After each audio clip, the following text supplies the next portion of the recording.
Hi everybody, it's me, Yaya. I'm back. Um, so so last time I read Deuteronomy 34 through Joshua 2, and I'm back reading again. It's not Saturday or Sunday, it's Friday, but I'm gonna be busy, so I figure out let me do this now. Okay, so Joshua chapter 3, Israel crosses the Jordan. Joshua got up early in the morning. Then he and all the children of Israel set out for Shittim and came to the Jordan, and they spent the night there before they crossed the river. And it happened at the end of 3 days that the officers went throughout the camp, and they commanded the people, "When you see the ark of the covenant of the Lord your God being carried by the Levitical priests, then you shall set out from where you are and follow it. However, there shall be a distance between you and it of about 2,000 cubits or 3,000 feet by measurement. Do not come near it, so that you may be able to see the ark and know the way you are to go, for you have not passed this way before." Then Joshua said to the people, "Sanctify yourselves for his purpose. For tomorrow the Lord will do wonders," or in parentheses, miracles among you. Joshua said to the priests, "Take up the ark of the covenant and cross over the river ahead of the people." So they took up the ark of the covenant and went ahead of the people.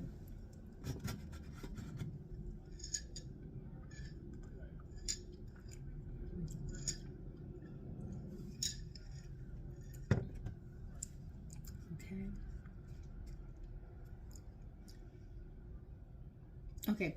The Lord said to Joshua, "This day I will begin to magnify and exalt you in the sight of all Israel, so that they may know that just as I was with Moses, I will also be with you.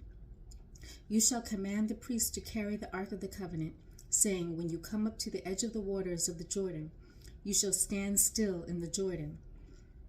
Joshua said to the Israelites, "Come here and listen to the words of the Lord your God."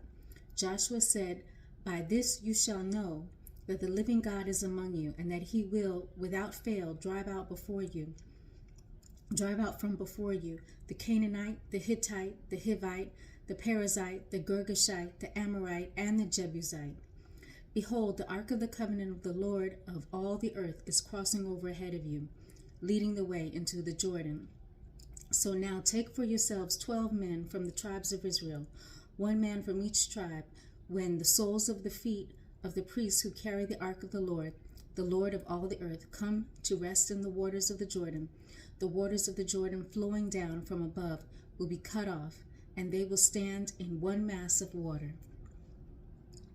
So when the people set out from their tents to cross over the Jordan with the priests who were carrying the ark of the covenant before the people, and when those who were carrying the ark came up to the Jordan, and the feet of the priests carrying the ark were submerged at the edge of the water, for the Jordan overflows all of its banks throughout the time of harvest, the waters which were flowing down from above stopped and rose up in one mass a great distance away at Adam, the city that is beside Zarethan. Those waters flowing downward toward the sea of Arabah, the salt sea, were completely cut off. So the people crossed the river opposite Jericho, and while all the people of Israel crossed over on dry ground, the priests who carried the ark of the covenant of the Lord stood firm on dry ground in the midst of the Jordan riverbed until all the nation had finished crossing over the Jordan.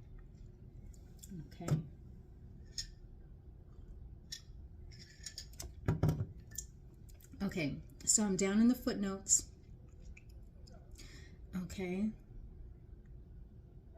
Okay, so Joshua 3, so verse 4.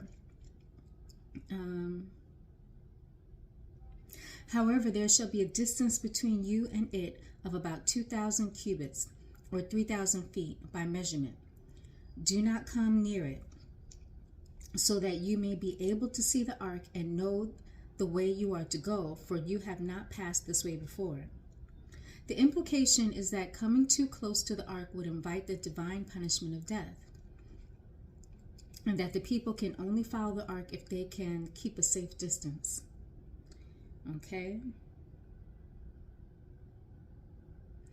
Okay, now, verse 10. Joshua said, "By this you shall know that the living God is among you, and that he will without fail drive out from before you the Canaanite, the Hittite, the Hivite, the Perizzite, the Girgashite, the Amorite, and the Jebusite."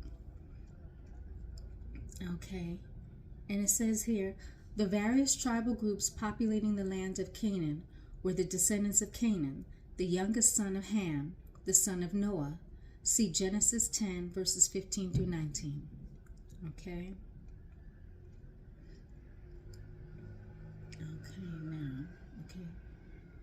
Verse 16. The waters which were flowing down from above stopped and rose up in one mass a great distance away at Adam, the city that is beside Zarethan. And it says the city of Adam was located about 16 miles up the river from Jericho. And then also in verse 16, those waters flowing downward toward the Sea of Arabah, the Salt Sea, were completely cut off. And it says down here, instead of Salt Sea, one could say the Dead Sea. And we've all heard of the Dead Sea. Many of us have heard of the Dead Sea, where they say like you can like float because the water is so full of salt. And I've heard it's got healing properties. And that's over, in Israel. Okay. Joshua 4.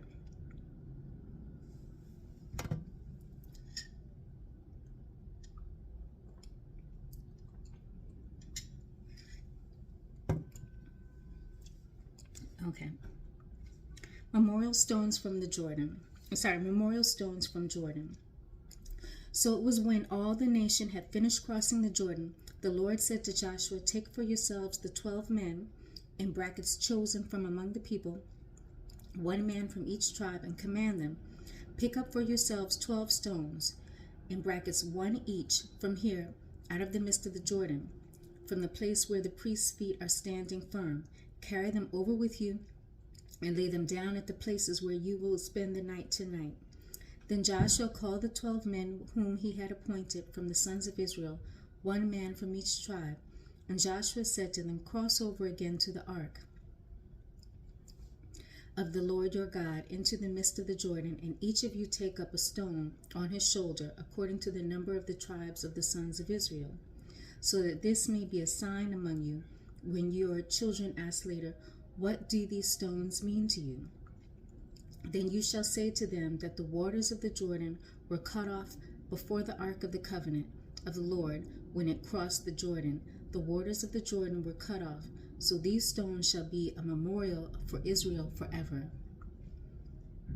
So that's interesting. So they're referring to in the previous chapter just now, where they're crossing the Jordan, and just like at the Red Sea or the Sea of Reeds in Exodus, when the Egyptians were chasing them, and God just parted the waters, and like the sea is standing up on either side of them.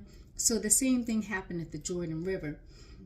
Then I don't know if it was quite as majestic and awesome as like the sea raising up on either side, but it's still pretty amazing.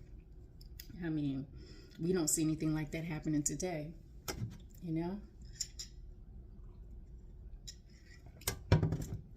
Okay, so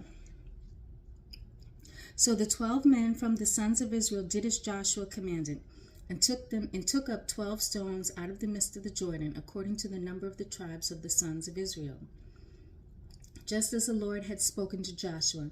And they carried them over with them to the place where they were spending the night, and put them down there. Then Joshua set up a second monument, 12 stones in the midst of the Jordan, at the place where the feet of the priests who carried the ark of the covenant were standing. And they are there to this day. For the priests who carry the ark were standing in the midst of the Jordan until everything was finished that the Lord commanded Joshua to tell the people, in accordance with everything that Moses had commanded Joshua. The people hurried and crossed the dry river bed, and when all the people had finished crossing the ark of the Lord, and the priests crossed over in the presence of the people, the sons of Reuben and the sons of Gad And the half-tribe of Manasseh crossed over armed for battle before the other sons of Israel, just as Moses had spoke to them. About 40,000 men, armed and equipped for war, crossed for battle before the Lord to the desert plains of Jericho. On that day the Lord magnified and exalted Joshua in the sight of all Israel, so they feared him with profound awe and reverence, just as they had feared Moses all the days of his life. Now the Lord said to Joshua, "Order the priests carrying the ark of the testimony to come up out of the Jordan." So Joshua commanded the priests, saying, "Come up out of the Jordan." When the priests who carried the ark of the covenant of the Lord had come up from the midst of the Jordan, and the soles of their feet were raised up to the dry land, the waters of the Jordan returned to their place and flowed over all its banks as before. Now the people came up from the Jordan on the 10th day of the first month and encamped at Gilgal, at the eastern border of Jericho. And those 12 stones which they had taken from the Jordan, Joshua set up in Gilgal. He said to the sons of Israel, when your children ask their fathers in time to come, "What do these stones mean?" then you shall let your children know, Israel crossed this Jordan on dry ground. For the Lord your God dried up the waters of the Jordan for you until you crossed over, just as the Lord your God did at the Red Sea, which he dried up before us until we had crossed, so that all the peoples of the earth may know without any doubt and acknowledge that the hand of the Lord is mighty and extraordinarily powerful, so that you will fear the Lord your God and obey and worship him with profound awe and reverence forever. Okay, there's no footnotes in this chapter. Okay, Joshua 5. Okay, Israel is circumcised. Okay. Now it happened when all the kings of the Amorites who were beyond the Jordan to the west, and all the kings of the Canaanites who were by the sea, heard that the Lord had dried up the waters of the Jordan before the Israelites until they had crossed over, their hearts melted in despair. And there was no fighting spirit in them any longer because of the Israelites and what God had done for them. At that time the Lord said to Joshua, "Make for yourself flint knives and circumcise the new generation of the sons of Israel, as was done before." So Joshua made flint knives and circumcised the sons of Israel at Gibeath Haaraloth. This is the reason why Joshua circumcised them. All the people who came out of Egypt who were males, all the men of war had died in the wilderness along the way after they left Egypt. All the males who came out were circumcised, but all the males who were born in the wilderness on the way as they left Egypt had not been circumcised. For the Israelites walked 40 years in the wilderness until all the nation, that is, the men of war who came out of Egypt, died because they did not listen to the voice of the Lord. To them the Lord had sworn an oath that he would not let them see the land which he had promised to their fathers to give us, a land of abundance, flowing with milk and honey. So it was their uncircumcised sons who he raised up in their place, whom Joshua circumcised, because circumcision had not been performed on the way.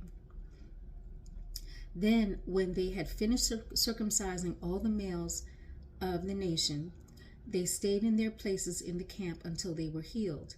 Then the Lord said to Joshua, "This day I have rolled away the reproach," in parentheses, derision or ridicule, "of Egypt from you."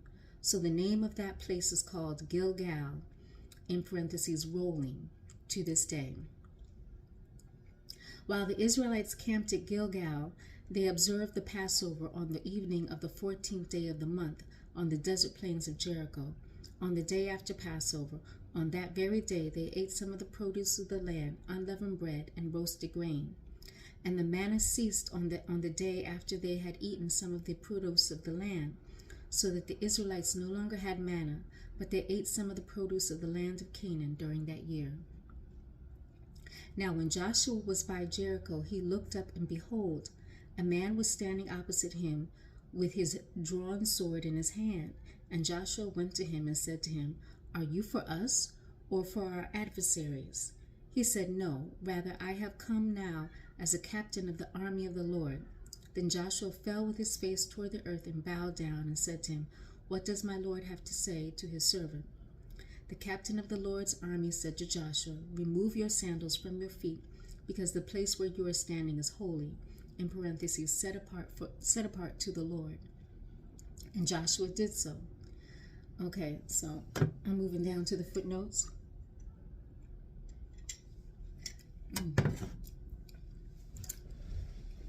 Okay. Let's see. Okay, verse 3. So Joshua made flint knives and circumcised the sons of Israel at Gibeah Ha'araloth. And it says here, Hebrew for the hill of the foreskins, name for that event. Okay. Okay, let's see. Okay.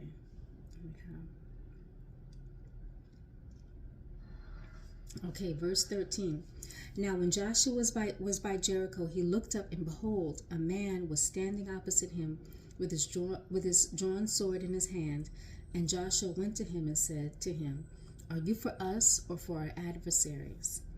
And it says, when the divine messenger was an angel or the pre-incarnate Christ is not, so whether the divine messenger was an angel or the pre-incarnate Christ is not clear from the Hebrew text. However, the message of godly assistance and pending victory was made clear to Joshua by the encounter.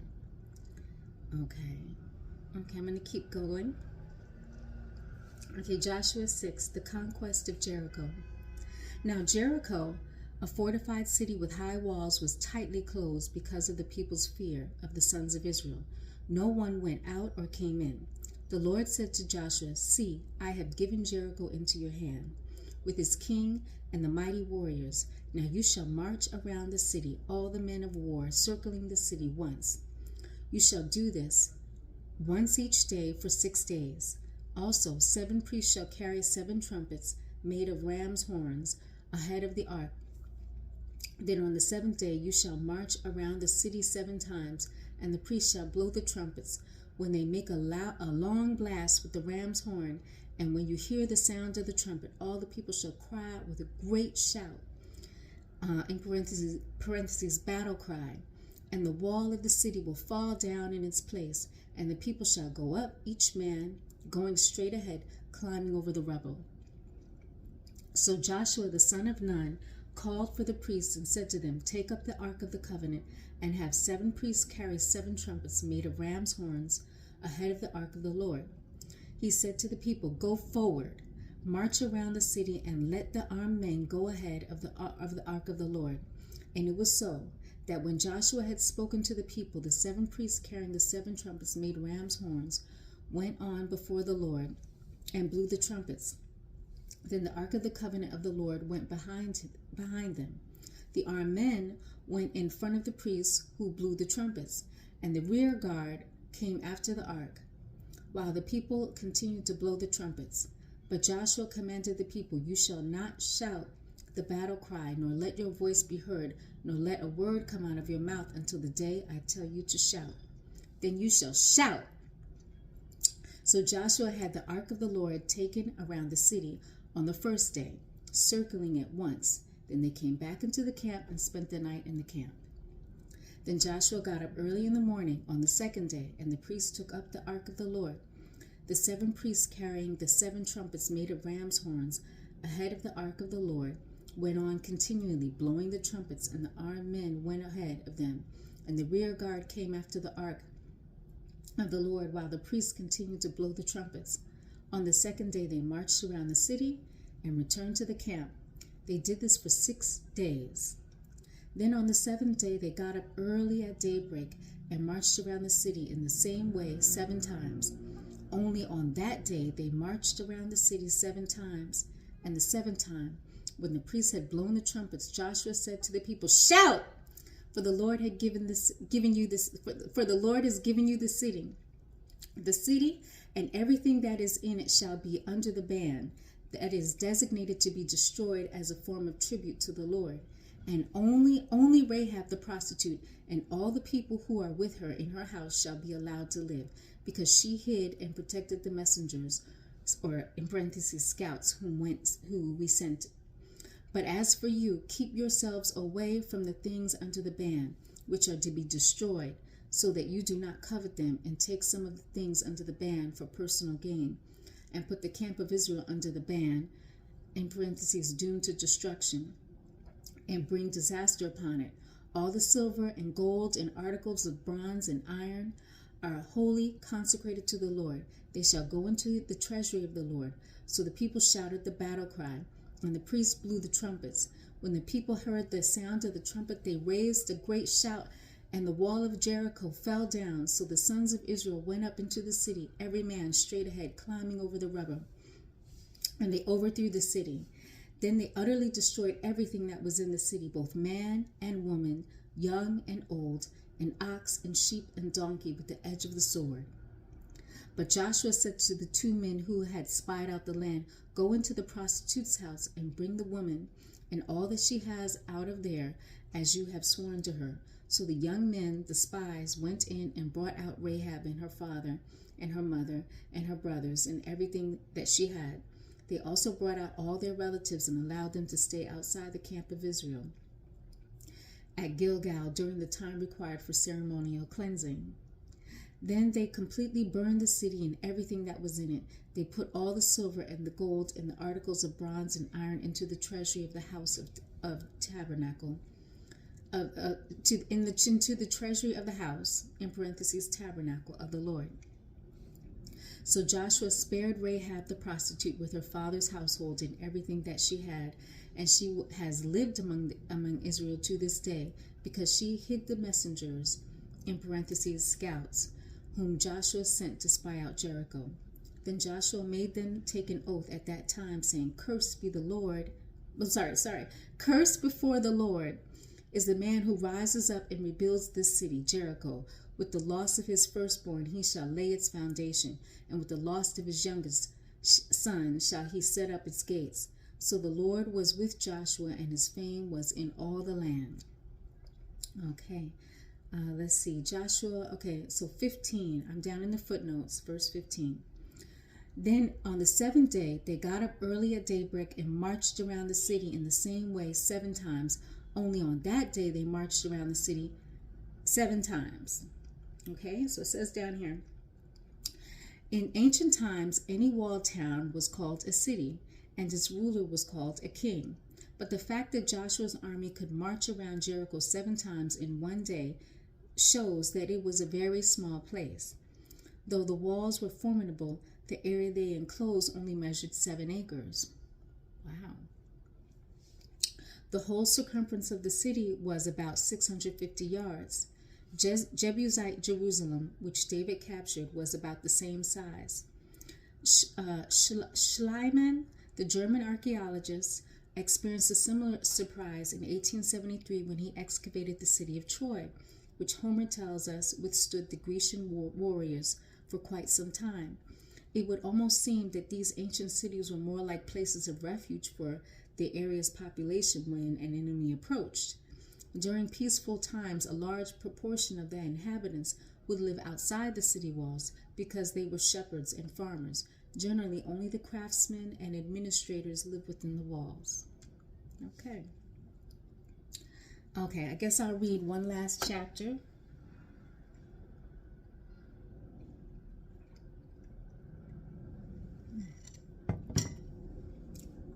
Okay, Joshua 7.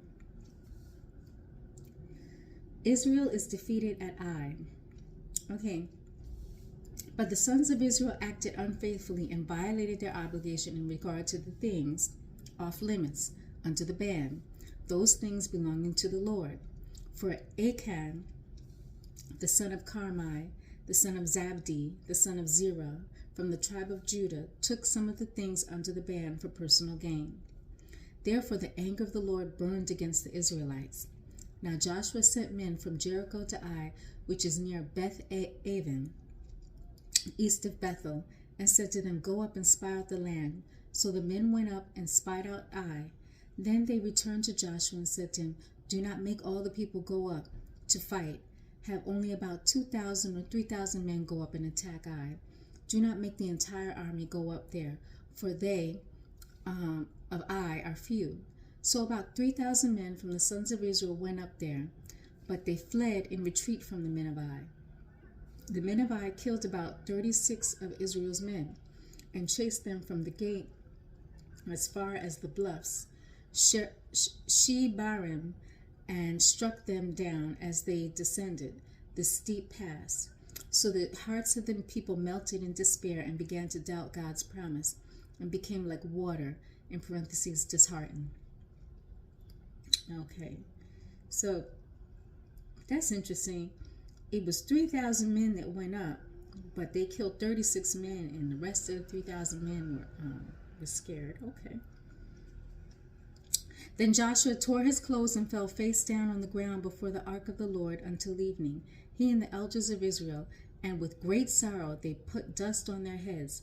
Joshua said, Alas, O Lord God, why have you brought this people across the Jordan at all, only to hand us over to the Amorites to destroy us?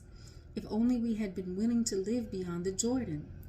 O Lord, what can I say now that the army of Israel has turned back in retreat and fled before their enemies? For the Canaanites and all the inhabitants of the land will hear about it, and will surround us and cut off our name from the earth. And what will you do for your great name to keep it from dishonor?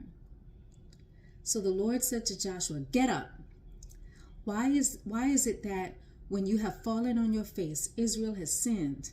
So why is it that you have fallen on your face? Israel has sinned. They have also transgressed my covenant which I commanded them to keep. They have even taken some of the things under the ban, and they have both stolen and denied the theft. Moreover, they have also put the stolen objects among their own things. That is why the soldiers of Israel could not stand and defend themselves before their enemies. They turned their backs and ran before them, because they have become accursed. I will not be with you any more unless you destroy the things under the ban from among you. Rise up, consecrate the people, and say, Consecrate yourselves for tomorrow, for thus says the Lord, the God of Israel. There are things under the ban among you, O Israel. You cannot stand victorious before your enemies until you remove the things under the ban from among you. In the morning you shall come forward by your tribes, and it shall be that the tribe which the Lord chooses by lot shall come forward by families, and the family which the Lord chooses shall come forward by separate households, and the household which the Lord chooses shall come forward man by man. It shall be that the one who is chosen with the things under the ban shall be killed, and his body burned with fire, and he and all that belongs to him, because he had transgressed the covenant of the Lord, and because he has done a disgraceful and disobedient thing in Israel. The sin of Achan. So Joshua got up early in the morning and had Israel come forward by tribes, and the tribes of Judah was chosen, and the tribe of Judah was chosen by lot. He had the families of Judah come forward, and the family of the Zerahites was chosen, and he had the family of the Zerahites come forward man by man, and Zabdi was chosen. He brought his household forward man by man, and Achan, the son of Carmi, son of Zabdi, son of Zerah, of the tribe of Judah, was chosen. Then Joshua said to Achan, My son, I implore you, give glory to the Lord, the God of Israel, and give praise to him in recognition of his righteous judgments. And tell me now what you have done. Do not hide it from me. So Achan answered Joshua and said, In truth, I have sinned against the Lord, the God of Israel, and this is what I have done. When I saw among the spoils in Jericho a beautiful robe from Shinar, in parentheses, southern Babylon, and 200 shekels of silver and a bar of gold weighing 50 shekels, I wanted them and took them. Behold, they are hidden in the ground inside my tent with the silver underneath. So Joshua sent messengers, and they ran to the tent, and they saw the stolen objects hidden in his tent with the silver underneath. And they took them from the tent and brought them to Joshua and to all the sons of Israel, and spread them out before the Lord. Then Joshua and all Israel with him took Achan the son of Zerah, the silver, the royal robe, the bar of gold, his sons, his daughters, his oxen, his sheep, his donkeys, his tent, and everything that he had, and they brought them up to the valley of Achor, in parentheses, disaster. Joshua said, "Why have you brought disaster on us? The Lord will bring you disaster this day." Then all Israel stoned them to death with stones. Afterward, they burned their bodies in the fire. Then they piled up over him a great heap of stones that remains to this day. Then the Lord turned from the fierceness of his anger.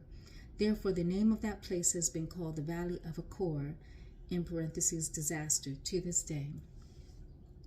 Okay. Let's see. So I'm down in the footnotes. Okay, verse 7. Joshua said, "Alas, O Lord, God, why have you brought this people across the Jordan at all, only to hand us over to the Amorites to destroy us?" And it says down here, Hebrew, all caps, YHWH, usually rendered Lord.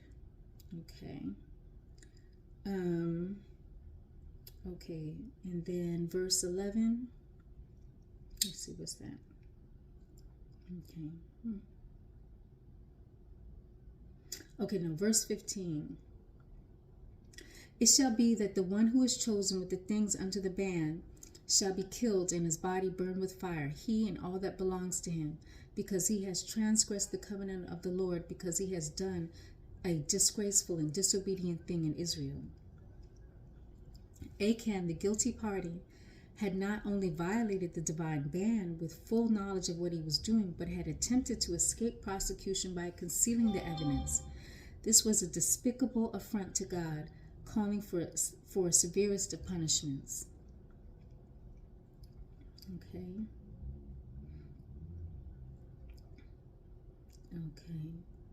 Verse 21. When I saw among the spoils in Jericho a beautiful robe from Shinar, in parentheses, southern Babylon, and it says here, a valuable, elaborately woven and decorated royal robe, perhaps even bejeweled. Okay, and it says down here, then Joshua and all Israel with him took Achan, the son of Zerah, the silver, the royal robe, the bar of gold, his sons, his daughters, his oxen, his donkeys, his sheep, his tent, and everything that he had. So it says, and it says down here, the family was punished along with him as his co-conspirators. So I'm not 100% sure. Does that mean that his family was in on it? Or does that, although maybe they very well likely were, because that's a kind of hard thing to kind of hide, that you're like digging this hole in the ground and you're putting all this loot in the ground. That might be so now that I think on it, maybe it is a good chance that they knew exactly what he was doing. So then they would have been co-conspirators. But one thing I noted that was interesting, it lists all his sons, all his daughters, and everything. It never mentions his wife. Now, I don't know if there was no wife in the picture for some reason, or she wasn't really considered, part of him to that degree. So, then she became a widow. I'm not sure. But maybe, a theological scholar could answer that question. So I've been reading for 33 minutes and I'm going to stop here, but that was interesting stuff to me, and I hope that you found it interesting too. And so wherever you are in the world, have a wonderful day, evening, week, and I look forward to doing this again, and I'll be uploading these throughout the week. Okay, take care.